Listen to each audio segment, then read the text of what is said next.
Hello guys, আজকে হবে শুধু খাওয়ার ব্লগ। আমি বাড়িতে কি খাই, অফিসে কি খাই, টিফিনে কি খাই, বাড়ি এসে কি খাই, আবার সন্ধ্যায় টিফিনে কি খাই, সে সবগুলো আজকে তোমাদের সঙ্গে শেয়ার করব। ব্লগটা আমি সকাল সকাল শুরু করে দিলাম। আর কালকে আমি এনেছিলাম একটা পেস্তা বাদামের কৌটো, আর একটা কাঠবাদামের কৌটো, আর একটা চকলেটের ডাব্বা। তো সেগুলোই দেখালাম, আর তারপরে চলে গেলাম খাওয়ার পর্বে। সকাল সকাল মা ভোলা মাছের ভাজি করেছে, তো আমি সেটাই টিফিনের জন্য দুটো মাছ দিয়ে আর লঙ্কা লেবু দিয়ে টিফিনের জন্য নিয়ে গেছিলাম। তো বাড়ির থেকে সিদ্ধ ভাত খেয়ে বের হয়ে একবারে অফিসে গিয়ে লাঞ্চের টাইমে ভিডিও অন করেছি। তো লাঞ্চটা তোমাদের দেখালাম টিফিন বক্সে। তারপরে ও লাঞ্চ করে এসে এত গরম পড়েছে, তার জন্য একটা আইসক্রিম নিয়ে নিলাম আর আইসক্রিম খেতে আছি। আর আমি গরম পড়লে প্রত্যেক দিনই অফিসে আইসক্রিম খাই। লাঞ্চের পরে আইসক্রিম খাওয়ার পর আর কোনো ব্লগ অন করিনি, কারণ একটু কাজের প্রেশার ছিল তাই জন্য। তো সন্ধ্যায় একবারে টিফিন নিয়ে বাড়ি চলে এসেছি, আর এটা হলো ভেজ চাউমিন। প্রত্যেক দিন সন্ধ্যায় কোনো না কোনো কিছু খেতেই হবে। আর এখন সন্ধ্যার দিকে যখন অফিস থেকে আমি বাড়ি আসি, তখন আর দোকানে বসে খেতে ইচ্ছা করে না। আর ঘেমে টেমে অবস্থা শেষ হয়ে যায়, যেহেতু গরমকাল।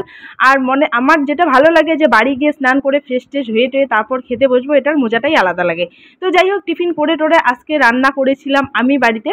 তো দেখো, এসে ফ্রেশ ট্রেশ হয়ে টয়ে তারপর এখানে রান্না বসিয়ে দিয়েছিলাম। এখানে ডিম আর আলু সিদ্ধ বসিয়ে দিয়েছিলাম, আর এদিকে পেঁয়াজ রসুন লঙ্কা সব কিছু কেটে নিয়েছিলাম। আর এদিকে কি সুন্দর বুদবুদ চলে আসছে, মানে সিদ্ধ হয়ে গেছে। তো নামিয়ে নিয়ে সব কিছু ছুলে নিয়েছি, ডিম টিমগুলা আলুগুলো সুন্দর করে সাজিয়ে নিয়েছি। আর এদিকে তেল গরম হয়ে গেছে। এবার ডিমের মধ্যে হলুদ আর লবণ মিশিয়ে নিব, আর মিশিয়ে নিয়ে তারপর ডিমগুলো এক এক করে ছেড়ে দিব, কারণ দুটো ডিমই দিয়েছি। দুটো ডিমেই ছিল, যা আজকে একদম রান্নাটা নর্মাল করে করব। আর আজকে ডিমের ঝোলটা অত হেভি করে বানাবো না, কারণ অনেক দিন থেকে হেভি খাবার খাচ্ছি, চিকেন মাটন, তাই জন্য আজকে একটু নর্মাল করে করব। যেহেতু নিরামিষ খেতে ইচ্ছা করে না, এটা আমারও খেতে ইচ্ছা করে না, বাবারও খেতে ইচ্ছা করে না। আর আমার কিন্তু রান্না করতে, মানে সব কিছু সাজিয়ে গুজিয়ে রান্না করতে কিন্তু অনেকটা ভালো লাগে। তো ডিমগুলো এবার ভাজি হয়ে গেছে, তো নামিয়ে নিয়েছি। এবার কাঁচামরিচ, তারপর পেঁয়াজ রসুন এগুলো কুচিগুলো সব দিয়ে দিলাম। তারপর এগুলো একটু কড়া করে ভাজবো, ভেজে তারপর আলুগুলো দিয়ে দিব। আমার রান্না করতে কিন্তু ভীষণ ভালো লাগে, কিন্তু সময়ের অভাবের জন্য রান্না করতে পারি না, এটাই আফসোস। আর হাতে সময় থাকলে কিন্তু জমিয়ে বেশ রান্নাটা দারুণ করি। কার কার রান্না করতে ভালো লাগে এটা অবশ্যই কমেন্টে জানিও। আর এটা কিন্তু ঠিক বন্ধুরা, যে গরম দিনে কিন্তু রান্না করতে একদম ইচ্ছা করে না, কিন্তু আর ঠান্ডার দিনে কিন্তু রান্না করতে আরও বেশি ভালো লাগে। ইচ্ছা করেই রান্নাঘরে যাওয়া যায়, একটু তাপ পাওয়া যায়, একটু গরম লাগে, ওটাই বেস্ট লাগে।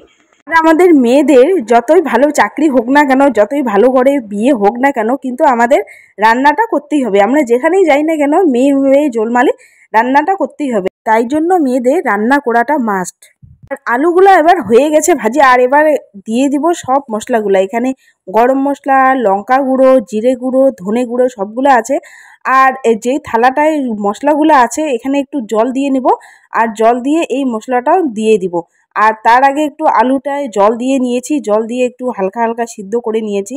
আর এখনকার আলুগুলো সিদ্ধ হতেই চায় না, তাই জন্য বারবার করে কষানোর সময় সিদ্ধ করে নিতে হয় জল দিয়ে।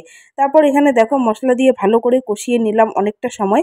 তো দেখো এখানে লেগে যাচ্ছে কড়াইয়ে। তারপর এবার ভালো করে কষিয়ে নিয়ে এবার এখানে দিয়ে দিব জল। গাইস, আমার ভিডিও তোমাদের কেমন লাগে অবশ্যই কিন্তু কমেন্টে জানিও। আর আমার ভিডিওগুলো শেয়ার হচ্ছে না, আর আমার ভিডিওগুলো বেশি বেশি করে শেয়ার করে দিও, আর আমার পাশে থাকো একটু, না হলে অনেক দূর এগোতে পারবো না। তোমাদের ভালোবাসার জন্য সবই সম্ভব। তোমাদের যদি ভালোবাসা না পাই তাহলে কোনোদিনও সম্ভব হবে না, ঠিক আছে, অনেক দূর পর্যন্ত যাওয়া। তো প্লিজ তোমরা সবাই আমাকে একটু সাহায্য করো, আমার একটু পাশে থাকো, আমার ভিডিওগুলো একটু শেয়ার করে দিও, আর আমার চ্যানেলটাকে ফলো করে দিও। যারা ইউটিউব চ্যানেল থেকে দেখছো তারা অবশ্যই সাবস্ক্রাইব করে দিও, ঠিক আছে। তো গাইস, এবার আমার ডিমটা হয়ে গেল, মানে ডিমের ঝোলটা। তো দেখো কি সুন্দর হয়েছে। তো এবার ভাত নিয়ে নিব, ভাত আর ডিম দিয়ে আজকে রাতের মেনু ব্যাস একবারে জমজমাট হয়ে যাবে হালকা হালকা। আর আমার ভিডিওর যদি কোনো কিছু ভুল হয়ে থাকে বা কথাবার্তার কোনো ভুল হয়ে থাকে, তাহলে তোমরা অবশ্যই কিন্তু মেসেজ করে বলো, ঠিক আছে, নাহলে আমি বুঝতে পারবো না কোনটা ঠিক হচ্ছে কোনটা ভুল হচ্ছে। কারণ ভিডিও তো তোমরা দেখো, কারণ তোমরাই বলতে পারবে যে না এটা ঠিক হচ্ছে এটা ভুল হচ্ছে, এরকম করে করো তাহলে ভালো হবে। তো আমি অবশ্যই চেষ্টা করব, ঠিক আছে।